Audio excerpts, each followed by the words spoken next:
অনুশীলন করবে। তো আরেকটি মজার বিষয় বা একটি কথা বলতে চাইছি আমরা, সেটা কি, তোমাদের মনে হতে পারে যে ধাতু তো একটি বিজ্ঞানের বিষয়, এটি বাংলায় আবার এর কাজ কি, খানিকটা আমি আগে বলেছি, হ্যাঁ তা ঠিক, এটি বিজ্ঞানের যে বিষয় সেটিও ঠিক, কারণ লোহা, তামা, দস্তা, সোনা, রূপা এগুলোকে আমরা ধাতু হিসেবে জানি, কোনোটা যৌগ ধাতু, মৌল ধাতু বা যৌগিক ধাতু, মৌলিক ধাতু যাই বলি না কেন, কিন্তু বাংলা ব্যাকরণে এটি একটি গুরুত্বপূর্ণ জায়গা অধিকার করে আছে। আমরা বাংলা ব্যাকরণের ধাতু নিয়ে আজকে আলোচনা করব।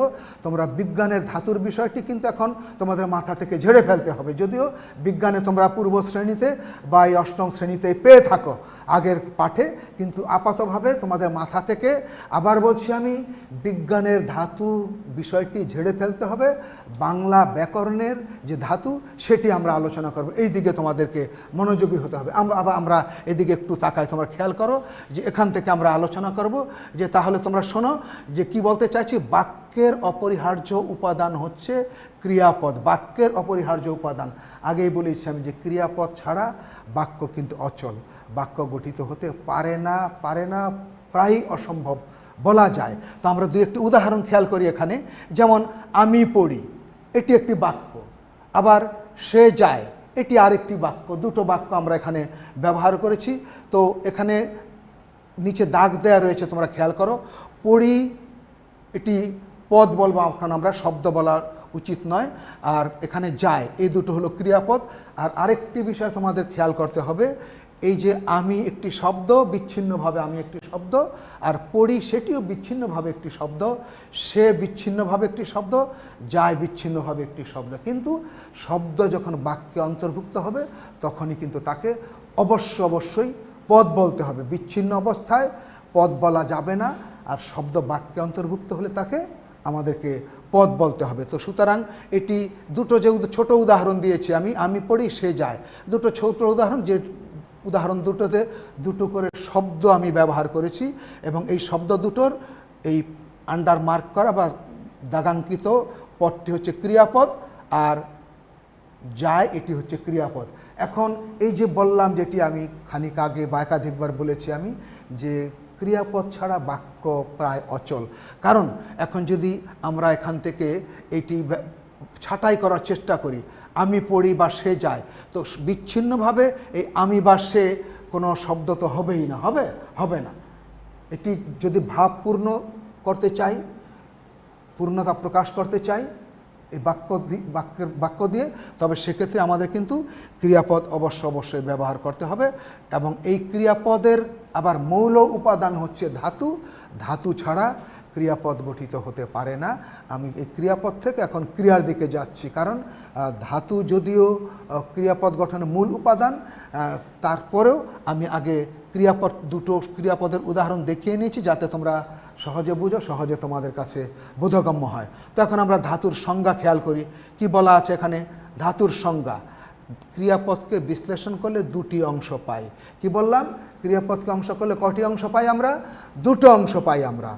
একটি প্রথম অংশটি কি, একটি অংশ হলো ধাতু বা ক্রিয়ামূল, আর দ্বিতীয় অংশটি হলো ক্রিয়াপদ।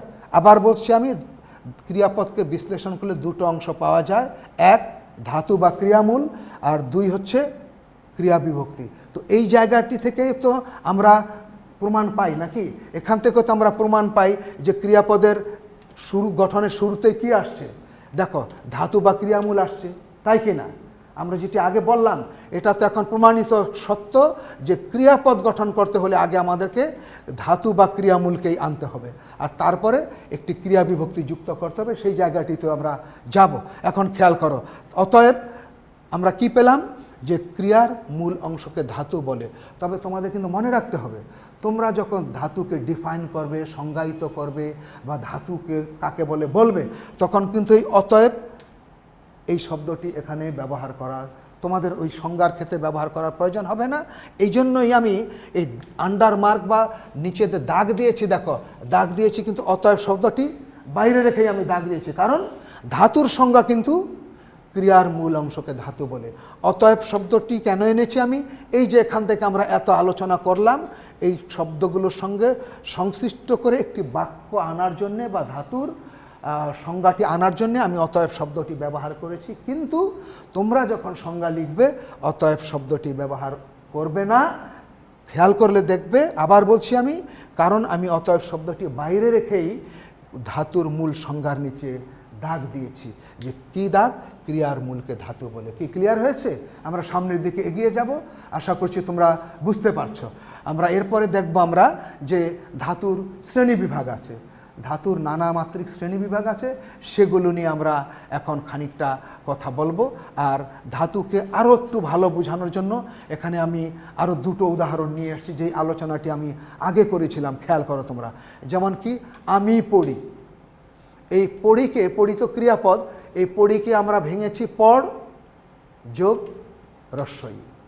তোমরা সূক্ষ্মভাবে খেয়াল করতে হবে, কিন্তু এই পড় যদি হসন্ত চিহ্ন না দেয়, সেটি একটি আলোচনা পরে আছে যদিও, তবু আমি আগে বলছি, এই পড় এর সঙ্গে একটি হসন্ত চিহ্ন কিন্তু দেখা যাচ্ছে, ডান দিক দিয়ে একটি ছোট্ট লেজের মতো বেরিয়েছে, তোমরা খেয়াল করো। আর এর সঙ্গে যুক্ত আছে রস্বই। এই পড় হলো ধাতু আর রস্বই হলো ধাতু বিভক্তি, যেটি আমি আগে বললাম যে ক্রিয়াপদ গঠনের মৌল উপাদান হচ্ছে ধাতু, আর ধাতুর সঙ্গে যুক্ত হবে ধাতু বিভক্তি। দুটো মিলেই এই পরিক্রিয়াপদটা তৈরি হচ্ছে। সামনের দিকে আমরা আরও এর উদাহরণ পাবো। আবার এই দিকের উদাহরণটি খেয়াল করো, সে যায়, যা হলো ধাতু, অন্তস্থ হলো ধাতু বিভক্তি। যা হলো ওই ক্রিয়াপদ গঠনের মৌল উপাদান, ক্রিয়ামূল বা ধাতু, আর অন্তস্থ হলো বিভক্তি। সুতরাং ধাতু ক্রিয়াপদ গঠনে যেমন মৌল উপাদান, তেমনি ধাতুর পরে কিন্তু ধাতু বিভক্তিটিও একটি কিন্তু অপরিহার্য উপাদান, এটা ভুলে গেলে চলবে না। তবে একটি মজার বিষয় আছে, সেই মজার বিষয়টি হলো কোনো কোনো ক্ষেত্রে গুটি কয় উদাহরণে এই ধাতু বিভক্তি ছাড়াও ক্রিয়াপদ গঠিত হতে পারে। তোমাদেরকে সেই ইন্টারেস্টিং জায়গাটির জন্য, মজার জায়গাটির জন্য অপেক্ষা করতে হবে খানিকটা। আমি পরে সেখানে যাব যে ধাতুর সঙ্গে ক্রিয়া বিভক্তি যুক্ত না করেও ক্রিয়াপদ গঠন করা সম্ভব, সেই জায়গায় আমি পরে যাব। তো এখন আমরা আবার এখানে আসি একটু। এখন ধাতুর, আগেই বলেছি, ধাতুর নানা রকমের শ্রেণীবিভাগ আছে, সেই শ্রেণীবিভাগগুলো আমরা একটু দেখব। এখন তোমরা খেয়াল করো, বোর্ডের দিকে তোমরা তাকাবে। ধাতুর এই ধাতুর প্রকারভেদ, ধাতুর প্রকারভেদ আমরা খেয়াল করব একটু। এখানে ধাতুর প্রকারভেদে আমরা দেখব যে এখানে মৌলিক ধাতু, সাধিত ধাতু, যৌগিক ধাতু, মানে একেবারে ধাতুর শ্রেণীবিভাগের গোড়ার দিকের কথা হলো এটি। আবার বলছি, ধাতুর শ্রেণীবিভাগের গোড়ার দিকের কথা হলো এটি। ধাতু প্রধানত তিন প্রকার: মৌলিক ধাতু, সাধিত ধাতু আর যৌগিক ধাতু। আবার এই মৌলিক ধাতুর শ্রেণীবিন্যাস আছে, সাধিত ধাতুর শ্রেণীবিভাগ ততটা নাই, যৌগিক ধাতু, এগুলো শ্রেণীবিভাগ আমরা পাবো একটু পরেই। তোমরা সেখানে সেই উদাহরণ বা শ্রেণী বিভাগগুলো দেখতে পাবে। এখন আমরা এই মৌলিক ধাতু নিয়ে কথা বলবো। মৌলিক ধাতু তোমরা খেয়াল করো, মৌলিক ধাতু নিয়ে কথা বলবো। আমাদের এখানে এই যে মৌলিক ধাতু আমাদের চার্টে বা বোর্ডে চলে আসছে, খেয়াল করো, যেসব ধাতুকে বিশ্লেষণ করা যায় না সেসব ধাতুকে মৌলিক ধাতু বলে। মানে কি, এটি যদি আমি একটি ইংরেজি শব্দ ব্যবহার করি, আশা করছি তোমরা বুঝবে, কারণ তোমরা যেহেতু অষ্টম শ্রেণীতে পড়ো। স্মলেস্ট ইউনিট মানে ক্ষুদ্রতম একক, মানে এই ধাতুটি, এই মৌলিক ধাতুটি ধাতুর যত শ্রেণী বিভাগ আছে সেই শ্রেণী বিভাগগুলোর ভেতরে একেবারেই স্মলেস্ট ইউনিট বা ক্ষুদ্রতম একক, যেটিকে আর ছোট অংশে ভাগ করা বা বিশ্লেষণ করা বা বিচ্ছিন্ন করে দেখানো সম্ভব নয়। এই জন্য সংজ্ঞাটি এরকম দেওয়া যে যেসব ধাতুকে বিশ্লেষণ করা যায় না সেসব ধাতুকে মৌলিক ধাতু বলে, যথা কর, চল, যা ইত্যাদি। মানে এই কর একটি মৌলিক ধাতু, চল একটি মৌলিক ধাতু, যা একটি মৌলিক ধাতু। ঠিক আছে, এই তিনটি মৌলিক ধাতুর উদাহরণ দিয়েছি। এখানে একটি মজার ব্যাপার তোমরা দেখতে পাবে, এই যে একটা স্টার মার্ক দিয়ে দেওয়া আছে, হসন্ত ব্যবহার করা ও হসন্ত ব্যবহার না করা প্রসঙ্গ। এই মৌলিক ধাতু যখন আমরা আলোচনা করব বা ব্যবহার করব বা উদাহরণ দেব, সেক্ষেত্রে দুই ধরনের মৌলিক ধাতু আমরা পাবো। কিছু মৌলিক ধাতু পাবো আমরা ব্যঞ্জনান্ত, মানে এমনতর মৌলিক ধাতু যেই মৌলিক ধাতুটির পরে ব্যঞ্জন বর্ণ আছে। এই যে র, র কি ব্যঞ্জন বর্ণ না? র ব্যঞ্জন বর্ণ। এরপর ল, এটিও একটি ব্যঞ্জন বর্ণ। সুতরাং এই কর এবং চল মৌলিক ধাতুর এই দুটো উদাহরণের উদাহরণ হচ্ছে ব্যঞ্জনান্ত মৌলিক ধাতু। মানে ব্যঞ্জনান্ত মানে কি? ব্যঞ্জন যোগ অন্ত, ব্যঞ্জন যোগ অন্ত মানে শেষে ব্যঞ্জন বর্ণ, তাই না? সুতরাং এখানে তোমরা খেয়াল করো, মৌলিক ধাতু আমি ব্যবহার করেছি, একেবারেই সহজ কথা, মজার বিষয়, তোমরা মনোযোগ দিয়ে বোঝার চেষ্টা করবে। যেই মৌলিক ধাতুর শেষ বর্ণটি ব্যঞ্জন বর্ণ হবে, আরও সহজ করে আমি বলছি, যেই মৌলিক ধাতুটির বা যে মৌলিক ধাতুগুলোর শেষ বর্ণ ব্যঞ্জন বর্ণ হবে সেখানে হসন্ত চিহ্ন দিতে হবে। এই যে করের র ব্যঞ্জন বর্ণ, চলে ল ব্যঞ্জন বর্ণ। আর দেখো এর বিপরীত কথা হচ্ছে, যেই মৌলিক ধাতুর শেষ বর্ণটি স্বরবর্ণ হবে, স্বরান্ত, স্বর যোগ অন্ত শেষে স্বরবর্ণ, সেখানে হসন্ত চিহ্ন লাগবে না। এই যে দেখো তোমরা অন্তস্থ জয় আকার যা, এটি একটি মৌলিক ধাতু, এটার নিচে হসন্ত আছে? হসন্ত নেই। এই যে কর ধাতুর রয়ের নিচে হসন্ত আছে, চল ধাতুর লয়ের নিচে হসন্ত আছে, কিন্তু যা ধাতুর শেষে হসন্ত নেই। কেন হসন্ত নেই? যেটি আগে বললাম, যদি শেষে স্বরবর্ণ ব্যবহৃত হয়, ব্যবহার করা হয়, বসাই যাই বলি, একই শব্দের নানান রূপ রকম ফের আমি বলেছি, তবে সেক্ষেত্রে হসন্ত চিহ্ন লাগবে না। তবে মৌলিক ধাতুর শেষে ব্যঞ্জন বর্ণ দিয়ে অনেক উদাহরণ আছে, আবার স্বরবর্ণ দিয়ে আরও দিয়ে একটি বলি, যেমন দে, দ যোগ এ দে, পা, প যোগ আ পা, অন্তস্থ জ, এখানে জ আছে, অন্তস্থ জয়ের সঙ্গে স্বরে আ যোগ দিলেই তো যা হবে নাকি?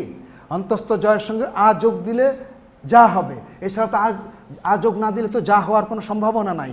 এই হলো মৌলিক ধাতুতে হসন্ত ব্যবহার করা এবং হসন্ত ব্যবহার না করার একটি ইন্টারেস্টিং বিষয়। কিন্তু আবার বলছি আমি, মৌলিক ধাতুর শেষ বর্ণটি যদি ব্যঞ্জন বর্ণ হয় হসন্ত ব্যবহার করবে, আর মৌলিক ধাতুর শেষ বর্ণটি যদি স্বরবর্ণ হয় হসন্ত ব্যবহার করতে হবে না। এখন আমরা এরপরে মৌলিক ধাতুর শ্রেণী বিভাগে আসি। খেয়াল করো তোমরা, মৌলিক ধাতুর প্রকারভেদ, এই নিয়ে আমরা এখন একটু আলোচনা করি। আশা করছি তোমরা মনোযোগী রয়েছে এবং বুঝতে পারছো। মৌলিক ধাতুর প্রকারভেদ, মৌলিক ধাতু 3 প্রকার। আমরা আগে আরেকটি কিন্তু 3-এর বিষয় পেয়েছি, ধাতু প্রধানত 3 প্রকার। আবার মৌলিক ধাতু 3 প্রকার, ধাতুর ভিতরে যত শ্রেণী আছে, আরেকটি মজার বিষয়, ধাতু প্রধানত 3 প্রকার, মৌলিক ধাতু 3 প্রকার, সাধিত ধাতু 3 প্রকার। ধাতুর শ্রেণী বিভাগগুলো সবই কিন্তু 3। এটি একটি মজার বা ইন্টারেস্টিং বিষয় মনে রাখার মতো। মৌলিক ধাতুর প্রকারভেদ, মৌলিক ধাতু 3 প্রকার। এখন সেই প্রকারভেদগুলো সম্পর্কে আমরা একটু দেখার চেষ্টা করি বা জানার চেষ্টা করি। কি মৌলিক ধাতুর প্রকারভেদগুলোর মধ্যে একটি হলো সংস্কৃত ধাতু, দ্বিতীয়টি হলো বাংলা ধাতু, তৃতীয়টি হলো বিদেশাগত ধাতু। এখন এই নামকরণ থেকে সহজেই কিন্তু বোঝার সমীচীন, বোঝা যায়, বোঝা উচিত, বোধগম্য হওয়া উচিত। কীরকম সংজ্ঞা যদি আমি পূর্ণভাবে দেখাবো তোমাদেরকে বোর্ডে, কিন্তু দেখো নাম থেকেই বুঝে ফেলা দরকার বা বুঝে ফেলা সম্ভব, একেবারেই সহজ।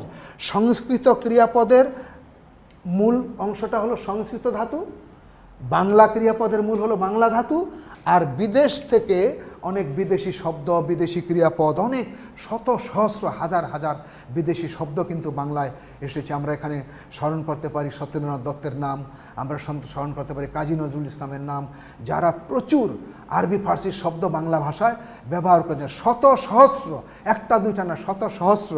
সেই বিদেশি ভাষা থেকে যেমন বিভিন্ন শব্দ আমাদের ভাষায় এসেছে, বিভিন্ন ক্রিয়াপদ আমরা ব্যবহার করছি, আবার সেই বিদেশি ভাষার ক্রিয়াপদের মূল বিদেশি ধাতু বা বিদেশাগত ধাতু আমরা ব্যবহার করছি। অনেকে কেউ কেউ এখন এখানে একটি প্রসঙ্গক্রমে বলা যায়, বলা অপ্রাসঙ্গিক হবে না, অনেকেই বলেন এই যে আমরা কথায় কথায় বিদেশি শব্দ ব্যবহার করি, আমাদের এই বিদেশি শব্দ ব্যবহার না করলে কি হয়? এটি কিন্তু সঠিক না। কারণ শত শত বছর ধরে আমাদের পণ্ডিত ব্যক্তি, আমাদের লেখক, কবি, শিল্পী, সাহিত্যিক যারা, তারা কিন্তু এগুলো ব্যবহার করে আসছেন। আমাদের চারদিকে তাকালেই আমরা অসংখ্য বিদেশি শব্দ দেখতে পাবো।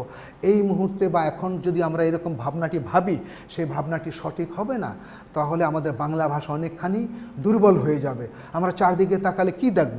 আমরা এই যে আলোচনাটি করছি এখানে, যেটা আমরা দেখছি, এই যে বোর্ডে ক্লাস নিচ্ছি আমরা, এই বোর্ড, চক, ডাস্টার, চিনি, চা, লিচু, অসংখ্য শব্দ, নামাজ, রোজা, হজ, জাকাত, সবই কিন্তু বিদেশি শব্দ। আমি খুব শব্দের বেশি আলোচনায় যাব না, খুব ছোট্ট করে তোমাদের কয়েকটা উদাহরণ দিলাম। সুতরাং এই প্রশ্ন যারা করেন সেই প্রশ্নটি যৌক্তিক নয়, সেই প্রশ্নটি অবান্তর। কারণ হাজার হাজার বিদেশি শব্দ বাংলায় ঢুকে গেছে, প্রবেশ করেছে এবং শত শত বছর ধরে ব্যবহৃত হচ্ছে, সেগুলি এখন আমাদের বাংলা ভাষারই নিজস্ব শব্দ বলেই আমরা মনে করব, জ্ঞান করব বা ধরে নিব। সেগুলি ব্যবহার করে বাংলা ভাষা অনেকটাই দিনহীন বা দুর্বল হয়ে পড়বে। তো এখন আমরা যেটি বলেছিলাম যে মৌলিক ধাতু 3টা শ্রেণী, প্রথমটা সংস্কৃত ছিল। দেখো খানিক আগে আমি যেটি বলেছি অতি ছোট আকারে সেইভাবেই সংজ্ঞায়ন করেছি আমি এখানে। সংস্কৃত বা তৎসম ক্রিয়াপদের ধাতুকে সংস্কৃত ধাতু বলে। এই তৎসম শব্দটা হলো, এই শব্দটি তোমরা দুই জায়গায় পাবে, আমি এখানে ব্যবহার করেছি। একটি হলো শব্দের যে শ্রেণী বিভাগ আছে, উৎপত্তিগত দিক থেকে শব্দের শ্রেণী বিভাগ 5টি আছে। কি কি আমি যদি এভাবে আলোচনা করি যে তৎসম শব্দ, অর্ধতৎসম শব্দ, তদ্ভব শব্দ, দেশি শব্দ, বিদেশি শব্দ, তাহলে তৎসম শব্দ কিন্তু বাংলা শব্দের উৎপত্তিগত দিক থেকে শব্দের যে শ্রেণীবিভাগ, সেই শব্দগুলোর একটি শ্রেণী হচ্ছে তৎসম শব্দ। আবার গঠনগত দিক থেকে 2টো ভাগ আছে, একটি হলো মৌলিক শব্দ, একটি হলো সাধিত শব্দ। আবার আরেকটা দিক থেকে শব্দের শ্রেণীবিভাগ আছে, সেটি হলো যৌগিক শব্দ, রূঢ় শব্দ, যোগরূঢ় শব্দ। তো আমরা সেইগুলি বাদ দিয়ে এখন আমরা একটু ওগুলো পেছনে রেখে আমরা এই শব্দটির কথা বলতে গিয়ে আমি এতগুলো কথা বললাম। তো সংস্কৃত বা তৎসম ক্রিয়াপদের ধাতুকে আমরা কি বলবো? সংস্কৃত ধাতু বলবো। কীরকম? এই যে এখানে 2টো শব্দ খেয়াল করো তোমরা, দৃশ্য এবং কর্তব্য। এই 2টো শব্দ খেয়াল করো তোমরা, দৃশ্য এবং কর্তব্য। এই দৃশ্যের দৃশ্য, দয় রিকার তালব্য শয় হসন্ত দৃশ, আর কর্তব্যের ক্রি, কয় রিকার ক্রি। এই 2টো হলো আমাদের কি? সংস্কৃত ধাতু। এই শব্দ 2টো হলো সংস্কৃত শব্দ বা তৎসম শব্দ। হর হামেশাই আমরা দৃশ্য শব্দ ব্যবহার করি, কি করি না? দৃশ্য শব্দ তো আমরা ব্যবহার করি, যে দৃশ্যটি কি খুব সুন্দর, তাই না? আমরা তো ব্যবহার করি। কর্তব্য, আমরা বলি যে পিতামাতার প্রতি কর্তব্য পালন করো বা নিজ নিজ কর্তব্য পালন করে, শব্দগুলো অহরহই আমরা ব্যবহার করি, আমাদের পারিবারিক পরিবেশে ব্যবহার করি, আমাদের শিক্ষা প্রতিষ্ঠানের শিক্ষালয়ে ব্যবহার করি। সুতরাং এই সংস্কৃত শব্দ দৃশ্য, কর্তব্য বা তৎসম শব্দ, এর মূল দৃশ এবং ক্রি, এ 2টো হলো কি? এ 2টো হলো সংস্কৃত ধাতু। এরপরে বাংলা ধাতু দেখো। বাংলা তো আমাদের প্রাণপ্রিয় মাতৃভাষা, আমরা সবাই জানি। এই ভাষায় আমরা কথা বলি।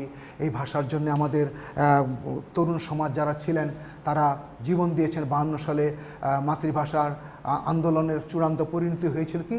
52 সালের 21শে ফেব্রুয়ারি। কিন্তু একটি কথা তোমাদেরকে আমি স্মরণ করিয়ে দেই, 47 সালে ভারত পাকিস্তান বা দেশ ভাগ হয়েছে এবং 48 সাল থেকেই কিন্তু ভাষা আন্দোলন শুরু হয়েছিল, তোমাদের মনে রাখতে হবে। এবং এই 48 সালের 11ই মার্চ বঙ্গবন্ধু শেখ মুজিবের নেতৃত্বে প্রথম মিছিলটি হয় বাংলা ভাষার সপক্ষে। 48 সালের 11ই মার্চ, এবং ওই 11ই মার্চে মিছিলের নেতৃত্ব দিয়ে তিনি সচিবালয়ের সামনে থেকে গ্রেপ্তার হয়েছিলেন।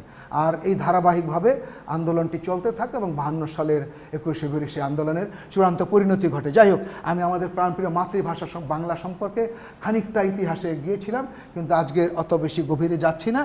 বাংলা ধাতু কি দেখো, একেবারে বাংলা ক্রিয়াপদের ধাতুকে বাংলা ধাতু বলে। আগেই তো আমরা বলেছি যে সংস্কৃত ক্রিয়াপদের মূলকে সংস্কৃত ধাতু বলা হবে, বাংলা ক্রিয়াপদের মূলকে বাংলা ধাতু বলা হবে, তাই তো নাকি? এখন এখানে আমরা 2টো উদাহরণ খেয়াল করি। কর যোগ অ, কর যোগ আ হবে, এটা স্বরে হবে। দুঃখিত, আমি একটু, আমাদের মিস্টেক আছে, এখানে একটু আ হয়ে যাবে, কর যোগ আ করা হবে এখানে। তাহলে আর এটাই এই উদাহরণটা হবে, অথবা এখান থেকে আকারটা অমিট হয়ে গেলে এইটাও কিন্তু একটা সঠিক উদাহরণ। দুটোই, এখানে হয় আ হবে অথবা এখান থেকে আকারটা অফ করলে হবে। তো এখানে তোমরা খেয়াল করো, করযোগ, এটা আমি তোমাদের এখানে লিখে দিচ্ছি, দেখো এই যে কর, এখানে দুটোই কিন্তু উদাহরণ হবে। আমরা যদি এখানে লিখি কর যোগ অ, এটাও কিন্তু শুদ্ধ উদাহরণ হবে, করো। আর আরেকটি উদাহরণ যদি আমরা লিখি কর যোগ আ, করা, এই দুটাই। এখানে মৌলিক ধাতু কোনটা? বাংলা, এই কর। উভয় ক্ষেত্রেই কিন্তু এই করটা মৌলিক ধাতু, ঠিক আছে? দুঃখিত যে ওখানে একটি টাইপ করতে গিয়ে আমাদের একটু মিস্টেক হয়েছে।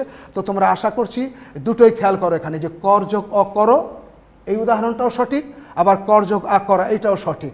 এখানে এই কিন্তু আমাদের বোঝার বিষয়, কর মৌলিক ধাতু আর হাস মৌলিক, হাস যোগী হাসি। এই কর বাংলা ক্রিয়ার মূল হলো বাংলা ধাতু, হাসির মূল হলো হাঁস, এটি একটি মৌলিক ধাতু। এরকম অজস্র অসংখ্য, কারণ আমাদের বাংলায় তো আমাদের বাংলা শব্দেরই প্রাচুর্য। আর যেটি বলছিলাম, তৎসম বা সংস্কৃত শব্দ আছে, বিদেশি শব্দ আছে, আর তারপরে অর্ধতৎসম শব্দ আছে, তদ্ভব শব্দ আছে। সেগুলো থাকলেও একটি কথা কিন্তু আমাদের মনে রাখতে হবে, সেগুলো কখনোই আমাদের বাংলা ভাষার বা বাংলার যে মূল শব্দ, বাংলা শব্দ, সেগুলিকে সংখ্যাগত দিক থেকে ছাড়িয়ে যাবে না বা অতিক্রম করবে না। আমরা এরপরে যাব হলো, খেয়াল করো তোমরা, এখানে যাব আমরা বিদেশাগত ধাতু। এটির আর এক নাম ছোট করে আমি বলতে পারি বিদেশি ধাতু। এক কথায় বিদেশি ধাতু বা বিদেশাগত ধাতু। বিদেশাগত ধাতু মানে কি, এই শব্দটাই যদি আমরা ভাগ করি, বিদেশ যোগ আগত, দেখো এখানে এই বিদেশাগত এই শব্দটি যদি আমি ভাগ করি, বিদেশ যোগ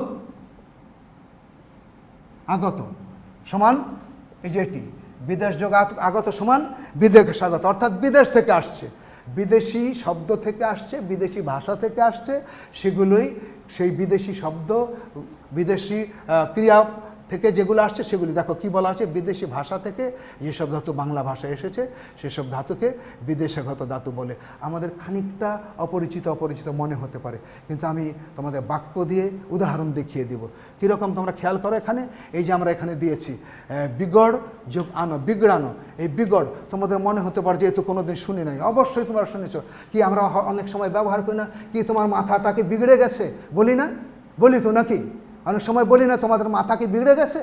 আমরা কোনো ছবি দেখে বলি, কোনো নাটক দেখে বলি, কোনো ছায়াছবি বা চলচ্চিত্র দেখে বলি, বা এমনিও ব্যবহার করি যে এবারটা মাথা বিগড়ে গেছে, এরকম কিন্তু আমরা ব্যবহার করি। তোমাদের এখন অপরিচিত মনে হলেও আসলে কিন্তু আমরা ব্যবহার করি। বিগড় যোগ আনো, বিগড়ানো। এই বিগড়টা হলো বিদেশি ভাষা থেকে আগত শব্দ। আর এই যে কিন্তু বিদেশি ভাষার ক্রিয়াপদ আমরা তৈরি করে ফেলেছি একটা প্রত্যয় ব্যবহার করে।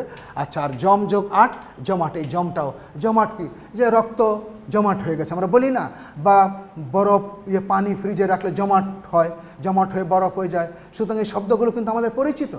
তোমাদের মনে হতে পারে, শুরুতে তোমাদের মনে হতে পারে যে কেমন ধরনের শব্দ, জম বা বিগড়, এগুলো আমি শুনি নাই। এই জন্য আমি বাক্য দিয়ে বললাম যে মাথা বিগড়ে গেছে, বা পানি ফ্রিজে রাখলে জমাট হয়ে বরফ হয়ে যায়, বা রক্ত বেশি সময় থাকলে জমাট হয়ে রক্ত জমাট বেঁধে যায়। ব্যবহার করি না? করি তো। এগুলি কিন্তু হরহামেশাই আমরা ব্যবহার করি। এরপরে আমরা পরবর্তীতে যাব সাধিত ধাতু। আমরা ওই যে আলোচনা করেছিলাম আমি, যেটি যে সাধিত ধাতুর শ্রেণী সংজ্ঞা নিয়ে আগে আলোচনা করব। মৌলিক ধাতু বা নাম শব্দের পরে আপ্রত্যয় যোগে যে ধাতু গঠিত হয় তাকে সাধিত ধাতু বলে। এখন উদাহরণ তোমরা খেয়াল করো, কর যোগ, একটু জায়গা নিয়ে আমি কেন দিয়েছি তোমাদের বোঝানোর জন্য। তিনটি অংশই কিন্তু আমি নিচে যেই সংজ্ঞার ভেতরে যেই উপাদানগুলো আছে সেই উপাদানগুলো বোঝানোর জন্য আমি কিন্তু একটু বোর্ডে একটু বড় জায়গা নিয়েছি। কর যোগ আ, করা। এই কর হলো মৌলিক ধাতু, আ হলো প্রত্যয়, করা হলো সাধিত ধাতু। এখানে কি বলেছি আমরা, মৌলিক ধাতু, নাম শব্দটা একটু বাদ রাখলাম আমি। এখন এইরকম যদি আমি বলি মৌলিক ধাতুর সঙ্গে আপ্রত্যয় যোগে যে ধাতু গঠিত হয় তাকে সাধিত ধাতু বলে, তাহলে এই করাটা সাধিত ধাতু, কর মৌলিক ধাতু, আ একটি প্রত্যয়, করা সাধিত ধাতু। এখন তোমরা আবার আসো, যদি আমরা এরকম এখন এই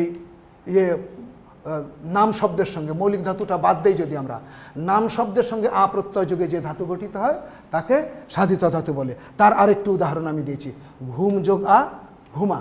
এই ঘুম কিন্তু নাম শব্দ। নাম শব্দ মানে কি? নাম শব্দ মানে বিশেষ্যবাচক শব্দ। এটাকে আমাদের কিন্তু শব্দই বলতে হবে। আমি আলোচনার গোড়াতেই বলেছি বিচ্ছিন্নভাবে শব্দ বলতে হবে। শব্দ যদি বাক্যে অন্তর্ভুক্ত হয় তখন কিন্তু তাকে আমরা পদ বলব বিচ্ছিন্ন অবস্থায়। যদিও নিচের শ্রেণীর ব্যাকরণ বইগুলোতে শিশু শিক্ষার্থীদেরকে বোঝানোর জন্য শব্দের উদাহরণই দেওয়া হয়েছে, দিয়ে পদ বোঝানো হয়েছে, কিন্তু তোমরা তো একটু উচ্চ শ্রেণীর, অষ্টম শ্রেণীতে পড়ো, সুতরাং তোমাদেরকে এটি বুঝতে হবে যে শব্দ বাক্যে অন্তর্ভুক্ত হলে পদ হবে। তো ঘুম যোগ আ, ঘুমা। ঘুম হলো নাম শব্দ মানে বিশেষ্যবাচক শব্দ, আ হলো প্রত্যয়, ঘুমা হলো সাধিত শব্দ। এখন এই দুটো উদাহরণ কি এই সংজ্ঞার সঙ্গে মিলেছে? আর আরেকটি মজার বিষয় তোমাদের এখানে আমি বলছি, সেটা তোমরা খেয়াল করো। এই যে ঘুম, এটি এখন কিন্তু বিশেষ্যবাচক শব্দ। আমরা যদি এইটার নিচে হসন্ত দিয়ে দেই সঙ্গে সঙ্গে এটি একটি ধাতু হয়ে যাবে।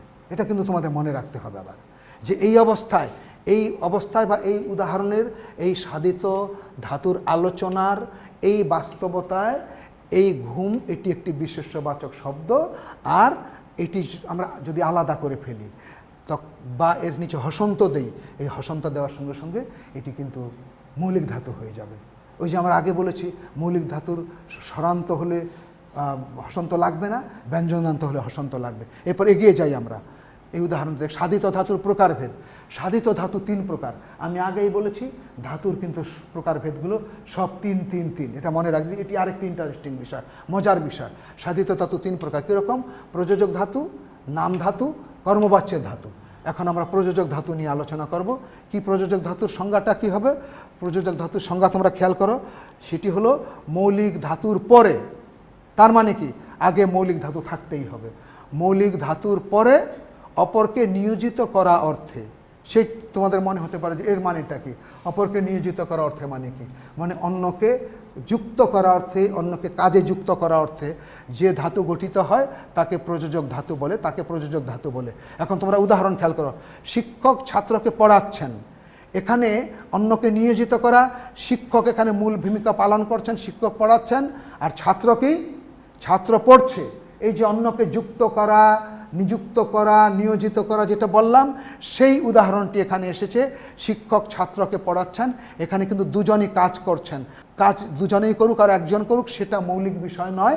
আমাদের বিষয় হলো এখানে প্রযোজক ধাতু। এই যে প্রযোজক ধাতু, এটির উদাহরণ এই যে পড়াচ্ছেন। এই পড়াচ্ছেন শব্দটাকে আমরা 4 ভাগে ব্যবচ্ছেদ করেছি। তোমরা খেয়াল করো। পড়, পড়া, যোগ ছয় যুক্ত দন্তন্য সমান পড়াচ্ছেন। কি ঠিক কিনা? এখন দেখো এগুলোর নির্ধারিত নাম আছে। যে পড় মৌলিক ধাতু, পড় হলো মৌলিক ধাতু। কি? এই যে এখানে দেখো কি বলেছে? মৌলিক ধাতুর পরে। তাহলে এর বেসিক ইউনিটটা হলো কি? মৌলিক ধাতু। এরপরে প্রত্যয়।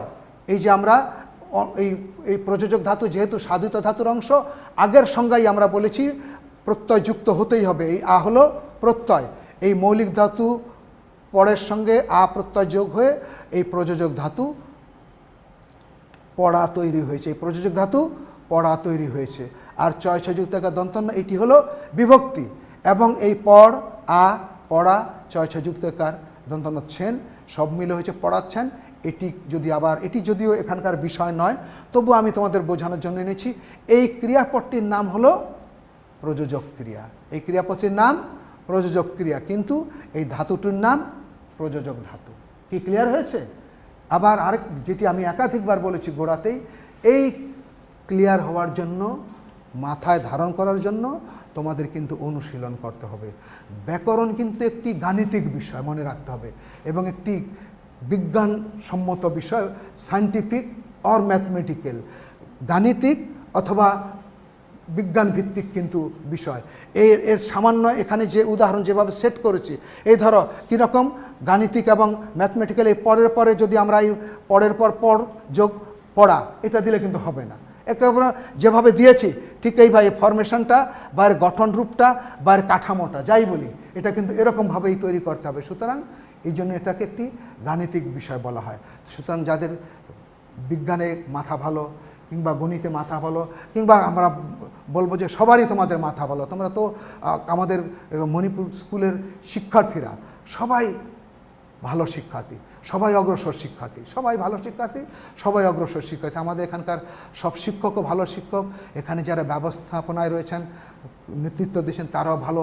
প্রসঙ্গক্রমে আমাকে বলতেই হয়, মণিপুর উচ্চ বিদ্যালয় কলেজ পরিবারের যিনি অভিভাবক আলহাজ কামাল আহমেদ মজুমদার এমপি, মাননীয় শিল্প প্রতিমন্ত্রী মহোদয়, তিনি একজন সাধারণ রাজনীতিক নন, একজন অনন্য সাধারণ বিদ্যানুরাগী বা শিক্ষানুরাগী ব্যক্তি।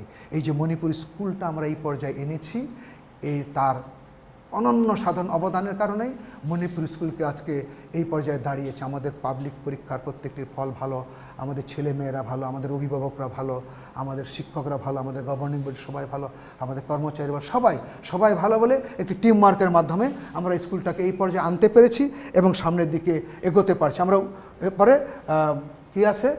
নাম ধাতু, বিশেষ্য, বিশেষণ ও অনুকার অব্যয়ের সাথে প্রত্যয় যোগে গঠিত ধাতুকে নাম ধাতু বলে।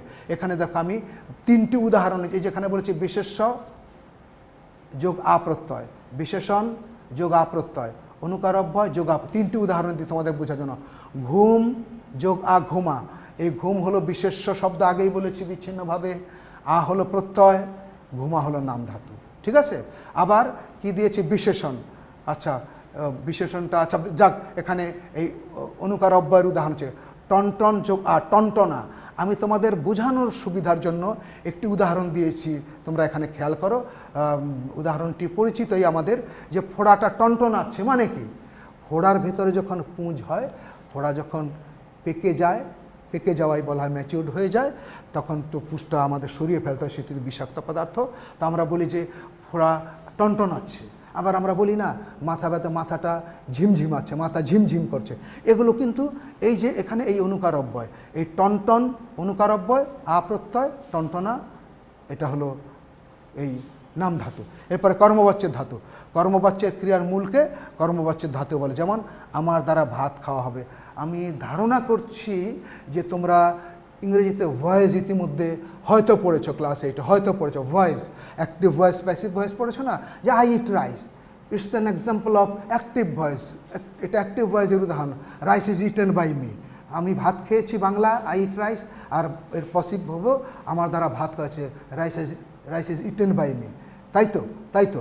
তো সেইটাই আমরা এখানে দিচ্ছি, আমার দ্বারা ভাত খাওয়াছে, কর্মবাচ্যের বাক্য। এই কর্মবাচ্যের বাক্যের এই ক্রিয়ার এখানকার খায়ের সঙ্গে আ মিলে এই খাওয়াটা হলো কর্মবাচ্যের ধাতু, খাওয়াটা কর্মবাচ্যের ধাতু। আমরা আরেকটু সামনের দিকে এগিয়ে যাব। আমরা একেবারেই শেষ প্রান্তে বলা যায়, শেষ প্রান্তে যৌগিক ধাতুর উদাহরণ বিশেষ্য, বিশেষণ, ধন্যাত্মক বা অনুকার অব্যয়। এই দুটো একই জিনিস, কিন্তু দুটো নাম। কোনো বইয়ে ধন্যাত্মক অব্যয় দেওয়া, কোনো বইয়ে অনুকার অব্যয় দেওয়া। পর বিভিন্ন মৌলিক ধাতু মিলিত হয়ে যে নতুন ধাতু গঠিত হয় তাকে যৌগিক ধাতু বলে। এখানে দিচ্ছে ভয়কর, ভালো হ, ঝিমঝিম কর, তিনটা দিয়েছি আমরা।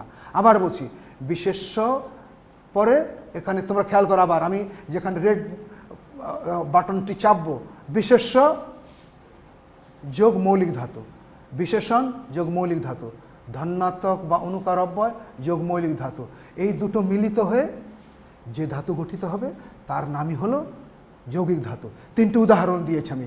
ভয় কর, এই ভয় হলো বিশেষ্য, কর হলো মৌলিক ধাতু, ভয়করটা হলো যৌগিক ধাতু। আবার ওই যে এখানে দিয়েছে, এরপরে কি দিয়েছিলাম, বিশেষণ। ভালো হ, ভালো হ, ভালো বিশেষণ বিচ্ছিন্নভাবে, হ মৌলিক ধাতু, ভালো হ কি কি ধাতু, যৌগিক ধাতু।